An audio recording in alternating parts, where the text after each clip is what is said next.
सदस्यों को, जिन्होंने खुद स्वीकार किया है कि 2015 से इस सवाल को उठाते रहे।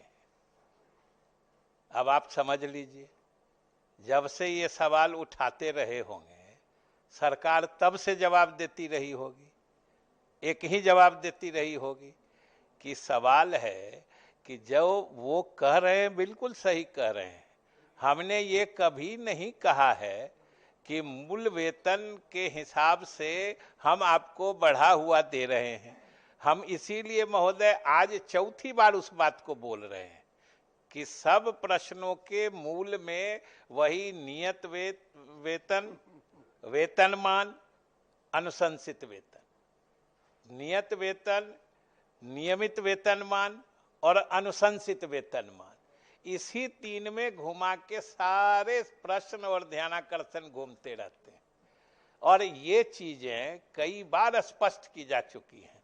ये अलग बात है कि माननीय सदस्यों की भावना हम समझ रहे हैं, और खास तौर से जो पांडे जी ने कहा है या कहीं भी अलग से वैसे कहीं पर किसी जो हाई स्कूल में पढ़ाते हैं उनका बहुत मतलब स्पष्ट रूप से कोई कम हो जाता है, वो क्या मामला है उसको जरूर हम देख लेंगे।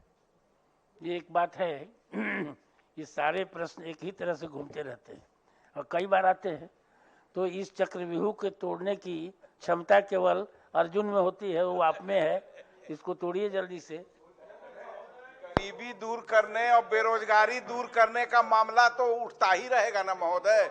यहाँ पूरी तरह से विसंगति है और पूरी तरह से जो है भेदभाव है। अर्जुन की तरह भेदभाव में तो उठेगा ही ना। अब हम लोग लगातार आग्रह करते रहेंगे। सदन की कार्रवाई 2 बजे अपराह्न तक के लिए स्थगित की जाती है।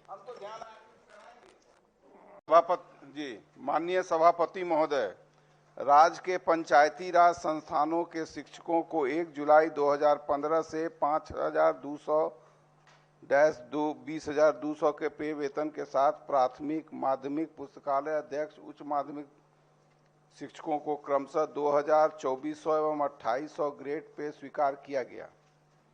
ग्रेड पे के अनुसार बेसिक वेतन 8,460, 9,910, 11,160 रुपया होता है, जबकि सरकार द्वारा बेसिक वेतन के अनुसार हम कह रहे हैं सर, जबकि सरकार द्वारा क्रमशः 7,200, 7,600, 8,000 बेसिक वेतन तय किया गया। 7वें वेतन में 21,700, 25,550, 29,200 होना चाहिए, लेकिन सरकार द्वारा 18,510, 19,540, 20,560 रुपया प्राथमिक, माध्यमिक एवं उच्च माध्यमिक के लिए तय किया गया। पुनः सरकार द्वारा 15% की मूल वेतन में वृद्धि के बाद इन शिक्षकों का वेतन 21,290, 22,480 एवं 23,650 तय किया गया है, जबकि वृद्धि के बाद प्राथमिक का मात्र 410 रुपया, मतलब मूल वेतन जो होना चाहिए बेसिक ग्रेड पे के अनुसार, उसमें मात्र 410 रुपया का अंतर रह जाता है महोदय। सरकार वहां तक प्राथमिक को ये कर दिया, और माध्यमिक विद्यालय को 3,020 रुपया और उच्च माध्यमिक विद्यालयों में अंतर 5,550 रुपया बेसिक वेतन से पीछे है, जिसके कारण कई विसंगति उत्पन्न हो रही है। अतः उक्त वेतनमान लागू करने हेतु सदन में सरकार से स्पष्ट वक्तव्य की मांग करता हूं। महोदय, बात वही है जिसका उत्तर हमने पहले भी दिया था। ये नियत वेतन और वेतनमान जो नियमित शिक्षकों का था, ये दोनों का फर्क समझ के सरकार ने इन शिक्षकों के लिए अलग से एक पे मैट्रिक्स या वेतनमान इन लोगों को दिया है। अब जब ये सुविचारित निर्णय के तहत ये दिया गया है, तो लाभ उनको नियमित पुराने वेतनमान वाला कैसे मिलेगा? जो निर्णय है सरकार का उसी हिसाब से ना उनको मिलेगा। अगर वो जो कह रहे हैं वो करने के लिए फिर सारे नियमों को बदलने की जरूरत होगी, और ये सरकार ने अभी निर्णय लेके इन लोगों को अलग से एक जो रिकमेंडेड पे स्केल है, अनुशंसित वेतनमान है, वो दिया है। तो अभी तो उसी के तहत दिया जाता है, और यहीं से मतलब इसी को देखने की जरूरत है। ये जब स्पष्ट हो जाता है तब कोई विसंगति नहीं बचती। 500 से 600 करोड़ रुपए मात्र आकलित व्यय है और ये संख्यात्मक ये विसंगति है। मंत्री महोदय को देखना चाहिए, प्राथमिक शिक्षकों की संख्या 3,15,000 है, जबकि माध्यमिक और उच्च माध्यमिक मात्र 38,000 है, पुस्तकालय अध्यक्ष मात्र 38,000 है। तो ये विसंगति अगर दूर किया जाता है तो इस पर तो सरकार को ही गर्व होगा। सरकार की ही राजनीतिक इच्छा शक्ति से ये संभव है और जो मैट्रिक्स है उसको पकड़ा जा सकता है। आज प्राथमिक शिक्षक ज्यादा माध्यमिक शिक्षक से राशि उनको मिल रही है, तो क्या वहां हीन भावना से ग्रसित नहीं हो रहे हैं? सरकार को तो संवर्गीय विसंगति को देखना चाहिए और उसको मिटाने का प्रयास हर हाल में करना चाहिए। महोदय वही कहना है महोदय कि मेन है कि जो बेसिक वेतन हुआ ग्रेड पे के अनुसार वो प्राइमरी का 21,700 हो रहा है। 15% वृद्धि के बाद मात्र अंतर 410 रुपया हो रहा है। और वहीं माध्यमिक विद्यालय जो संजीव जी ने भी कहा और उच्च माध्यमिक विद्यालय जिनका 25,500 उसमें अंतर हो जा रहा है 3,000 और क्रमशः उच्चतर माध्यमिक 5,550 रुपया। तो हो क्या रहा है महोदय कि प्राथमिक की संख्या सही ज्यादा है, वो तो मूल वेतन के अनुसार उसको करीब करीब मामला वहां पहुंच जा रहा है, लेकिन इन शिक्षकों का जिनकी संख्या कम है माध्यमिक विद्यालय और उच्चतर माध्यमिक विद्यालय, और जहां पर अभी हम लोग उच्चतर माध्यमिक विद्यालय में शिक्षकों की कमी है, शिक्षक आ नहीं पा रहे हैं, और ये विसंगति अगर दूर कर देंगे, बहुत ज्यादा राशि का काम नहीं है इसमें। उस हिसाब से इतना अंतर होने से उनमें हीन भावना होती है कि हम माध्यमिक में पढ़ा रहे हैं, उच्च माध्यमिक +2 के टीचर हैं और हमको जो है ऑलमोस्ट जो है प्राइमरी के बराबर वेतन मिल रहा है। तो इसमें कम से कम सरकार इस पर विचार करे और विचार करने के उपरांत इसका समाधान हो सकता है। बहुत कठिन नहीं है समाधान की, बड़ी संख्या है, इसमें खाली निर्णय इच्छा शक्ति की जरूरत है और परिवर्तन कर देने से कम उच्च माध्यमिक विद्यालयों में टीचर जो फिजिक्स, मैथ, केमिस्ट्री सब के नहीं मिल रहे हैं वो मिलने लगेंगे। एक आशा का संचार होगा कि चलिए यहाँ अब काम करना अच्छे माहौल में अच्छा रहेगा। ठीक, एक बात मैं कह रहा हूँ, भिन्न बात कह रहा हूँ। हमने पहले भी कहा था राज्यपाल महोदय के भाषण पर, देख लीजिए मैं वो बात नहीं कह रहा हूँ, दूसरी बात आज जो वेतन अभी मिल रहा है हाई स्कूल और +2 के शिक्षकों को, वो प्राथमिक से कम मिल रहा है। 2016 को एक प्राथमिक शिक्षक का वेतन था 7880 रुपया। 16 को 2.57 से गुणा किया गया तो उसका वेतन हो गया 20,251।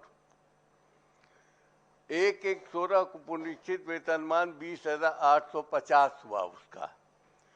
और सेकेंडरी का क्या हुआ कि 16 को 80-70 था, यानी प्राथमिक से ज्यादा था, और 2.57 से गुणा किया गया तो 20,739 हुआ, यानी 20,740 रुपया उसका वेतन हुआ, जो प्राथमिक से घट गया। और इसी तरीके से जो ये +2 के लोग थे उनका वेतन भी घट गया। आके उनका वेतन, तो माध्यमिक शिक्षक का मूल वेतन आज प्राथमिक शिक्षक से 110 रुपये कम मिल रहा है, जबकि विभाग का निर्णय है कि हर हालत में माध्यमिक और उच्च माध्यमिक शिक्षकों का वेतन प्राथमिक शिक्षकों से ज्यादा होगा। तो अपने ही आदेश का विभाग अनुपालन नहीं कर रहा। इसलिए ये विसंगति तो मिटाने के लिए हम लोगों ने बार बार माननीय मंत्री जी से अनुरोध किया है, आज फिर सदन के माध्यम से अनुरोध। ठीक है माननीय मंत्री। एक मिनट सर, एक मिनट, ये सवाल हम बिल्कुल वही है, दूसरी बात नहीं कह रहे।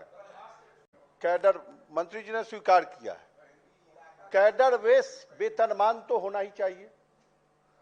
प्राथमिक शिक्षक, माध्यमिक शिक्षक और उच्च माध्यमिक शिक्षक, क्या विडंबना है इस राज्य की कि +2 और माध्यमिक शिक्षक प्राथमिक शिक्षक से कम पा रहा है। मैंने अल्पसूचित के माध्यम से इस सवाल को लाया था, यही मेरा कहना था कि अगर 2015 में नियत वेतन से वेतनमान जो दिया गया, उनको जो पे बैंड दिया गया 5200 से 20,000 का, अगर उसमें जो निर्धारित ग्रेड पे है ये अगर विसंगति वह है। दे दिया जाए तो अगर निश्चित वो जो रूप से कह हमारा रहे हैं- माध्यमिक और उच्च माध्यमिक शिक्षक प्राइमरी से आगे चला जाएगा। एक बात सर, और दूसरी बात कि किसी भी पूरे देश में, हम विश्व की बात कर रहे हैं कि कोई भी वेतनमान के साथ किसी भी संवर्ग को जो वेतन वृद्धि का लाभ मिलता है वह सालाना मिलता है। बिहार सरकार ने भी इसको स्वीकार किया था, संकल्प के माध्यम से दिया था 2014 में, और तब जब 15 में नियत वेतन से वेतनमान देने की बात हुई तो एक नई संरचना विभाग के स्तर पर इन अफसरशाहों ने अपने ढंग से बनाकर और तीन वेतन वृद्धि पर एक वेतन वृद्धि का लाभ देकर यह विसंगति 2015 से आज तक लगातार चला रहा है। और इसीलिए हम लोग इस सवाल को उठा रहे हैं कि कैडर बेस जो विसंगति है उसको दूर करें। निश्चित रूप से इसकी समीक्षा कर, और हमारे माननीय सदस्यों ने कहा है कि बहुत राशि भी नहीं लग रही है, क्योंकि संख्या इनकी कम है। प्राथमिक शिक्षक 3 लाख से ऊपर है और ये 36-37 हजार शिक्षक है माध्यमिक और उच्च माध्यमिक।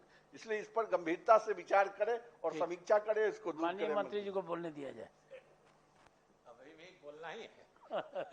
महोदय, मुझे दूरभाष पर मिली सूचना के अनुसार शिक्षा विभाग बिहार सरकार के निर्देशानुसार जनवरी 2022 से नियोजित शिक्षकों के वेतन में 15% की वृद्धि के साथ वेतन देने का निर्देश सभी जिलों को दिया गया था, परंतु पूरे बिहार में कुछ गिने चुने जिलों को छोड़कर अभी तक नियोजित शिक्षकों को 15% वृद्धि के साथ वेतन भुगतान नहीं हुआ है। कुछ जिलों में तो जनवरी 2022 का अभी भी पुराना वेतन ही दिया गया है। अरवल, कैमूर, भोजपुर, रोहतास, बक्सर, औरंगाबाद एवं जहानाबाद में भी अभी तक बढ़ा हुआ वेतन नहीं दिया गया है।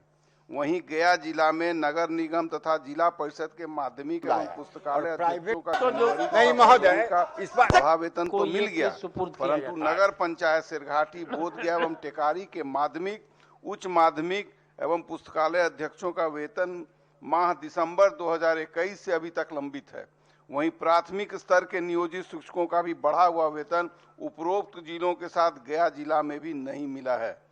अतः मैं सरकार से राज्य के नियोजित शिक्षकों को 15% वृद्धि के साथ जनवरी 2022 से वेतन भुगतान की मांग करता हूं। महोदय, इसमें शिक्षा विभाग ने नवंबर में ही आदेश दिया, लेकिन माननीय मंत्री महोदय उपस्थित हैं और मैं उनके संज्ञान में लाना चाहता हूं कि जिला के जो शिक्षा पदाधिकारी हैं वो इंटरेस्ट ही नहीं ले रहे हैं, जिला में कोई इस तरह की कार्रवाई नहीं कर रहे हैं। बक्सर का जो डीओ है, बक्सर का जो डीओ है वो तो एकदम कान में तेल दे के सोया हुआ, इस पर कोई काम भी नहीं कर रहा है। तो मैं ऐसा कहना चाहता हूँ, ऐसे निर्देश का खुल्ला डीओ लोग उल्लंघन कर रहे हैं, तो वैसे लोगों को चिन्हित कर उन पर कार्रवाई भी होनी चाहिए और वेतन भी मिलना चाहिए। ठीक। माननीय सभापति महोदय, राज्य के अधिकांश जिलों महोदय, ध्यानाकर्षण मेरा इसी विषय पर है। हाँ, ठीक माननीय है। मंत्री महोदय भी सहज महसूस करेंगे और आसन भी सहज महसूस करेंगे। तो महोदय, मंत्री महोदय सहज बराबर महसूस करते हैं, चूंकि एक ही विषय बहुत जगह आ जाता है। महोदय, 7 नंबर के ध्यानाकर्षण में महोदय, इससे सरकार या विभाग अनुग्रहित होगा अगर आप इनको इजाजत दे देंगे। ठीक है, महोदय हो गया नहीं, उसमें महोदय बोले कहाँ है अच्छा, तो अब उसमें नहीं आएगा ना, महोदय? ध्यानाकर्षण में नहीं लिया जाएगा। नहीं आएगा। ठीक है। महोदय, इसमें एक चीज मैंने सभी माननीय सदस्यों को और सदन में स्पष्ट करना चाहते हैं कि ये शिक्षकों के लिए कोई विशेष या अलग से उनके विरुद्ध कोई व्यवस्था नहीं की गई। ये सरकार की मान्य व्यवस्था और परंपरा है कि जो आकस्मिक अवकाश या कोई विशेष किस्म के अवकाश होते हैं वो नियंत्री पदाधिकारी देते हैं, जो इमीडिएट जो कंट्रोलिंग ऑफिसर होता है, और जो अन्य अवकाश होते हैं वो रिक्रूटिंग अथॉरिटी देता है, नियुक्ति प्राधिकार देता है। ये सभी विभागों की सरकार की स्थापित मान्यता है, परंपरा है। जो कैजुअल लीव से लेके स्पेशल लीव, जो कंट्रोलिंग ऑफिसर होते हैं, जो जो नियंत्री पदाधिकारी कहते हैं, जो शिक्षकों के मामले में प्रधानाध्यापक या प्रधान शिक्षक होते हैं। लेकिन बाकी कोई छुट्टी जो होती है, अवकाश, वो रिक्रूटिंग अथॉरिटी या नियुक्ति प्राधिकार ही सब जगह देते हैं, इसलिए ये व्यवस्था है। और जो माननीय सदस्य ने कहा कि हमने उसका जिक्र आपके प्रश्न के अलावा भी इसीलिए किया कि ये बात स्पष्ट हो जाए कि ये कोई इस मामले में कोई अलग से व्यवस्था नहीं की गई है। हाँ, ये जो संजीव श्याम जी ने कहा वो जरूर देखने की बात है कि अगर इस नियम के कारण किसी, मान लीजिए मातृत्व अवकाश वाली शिक्षिका को या किन्हीं को कोई परेशानी हो रही है तो वो हमें बताएंगे, जरूर हम उसको देख लेंगे। ठीक है, ध्यानाकर्षण है मेरा, तो ठीक है, ठीक है। मेरा शून्यकाल है, एक